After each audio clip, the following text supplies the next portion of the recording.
Bismillahirrahmanirrahim. Assalamualaikum warahmatullahi wabarakatuh. Dalam 5 menit saya akan mengenalkan buku yang nanti akan kita gunakan dalam satu semester, berjudul Metodologi Penelitian Kontemporer. Ada beberapa hal penting di dalam buku ini yang nanti akan kita pelajari bersama. Pertama, bahwa penelitian itu harusnya menjadi air terjun yang menjadi hilirisasi ilmu. Jadi ilmu itu bukan hanya wacana, bukan hanya ilmu untuk ilmu, tapi harus mengalir ke bawah, ke akar rumput, mendatangkan dampak yang nyata dan memicu multiplier effect. Semua orang mendapatkan banyak manfaat dari hasil riset itu. Kemudian yang kedua, dalam buku ini tentu nanti akan dibahas mengenai 4 paradigma filosofis dari penelitian modern, ya. Mulai dari positivisme yang memandang bahwa realitas itu hanya objek tunggal dengan makna yang tunggal absolut, sehingga kemudian pemaknaan terhadap realitas itu adalah objektif, gitu ya. Kemudian yang kedua, konstruktivisme, ini sebaliknya, bahwa realitas itu tidak jamak, tidak tunggal tapi jamak, dan kemudian menimbulkan pemikiran yang subjektif.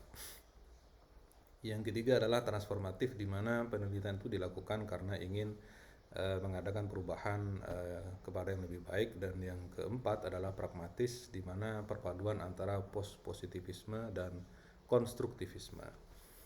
Tentu di dalam buku ini juga akan dibahas 3 desain utama, ya, dalam penelitian: kuantitatif, kualitatif, dan mixed method.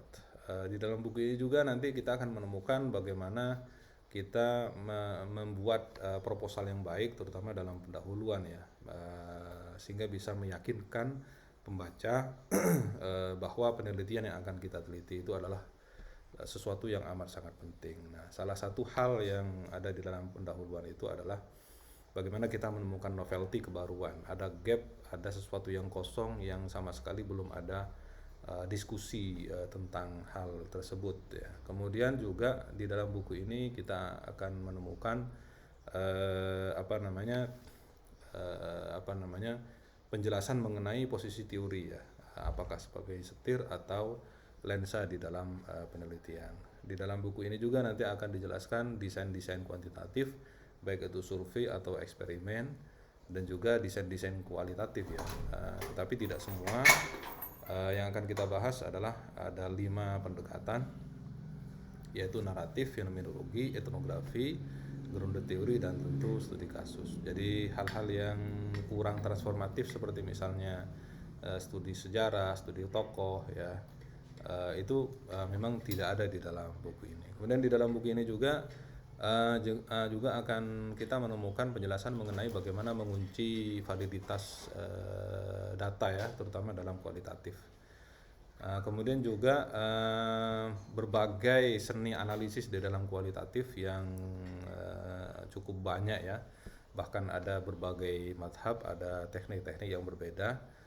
Kemudian yang terakhir adalah mixed method, bagaimana perpaduan kedua paradigma tadi itu, kuantitatif dan kualitatif, itu seperti apa, apakah berbarengan atau tidak, itu nanti juga akan dibahas di dalam buku ini. Dan yang terakhir, buku ini juga akan membahas bagaimana agar riset dengan berbagai paradigma itu berdampak, ada kandungan transformasi sosial, ada inovasi-inovasi, sehingga tidak hanya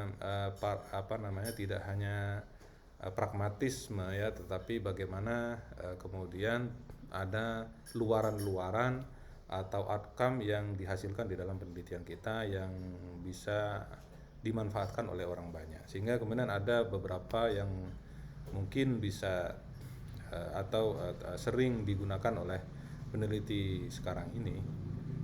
Di antaranya adalah research and development, penelitian pengembangan, kemudian ABCD, penelitian pemberdayaan masyarakat melalui aset, dan PAR, ya, bagaimana kita memberdayakan masyarakat dari mereka sendiri. Saya kira demikian. Terima kasih atas perhatiannya. Wassalamualaikum warahmatullahi wabarakatuh.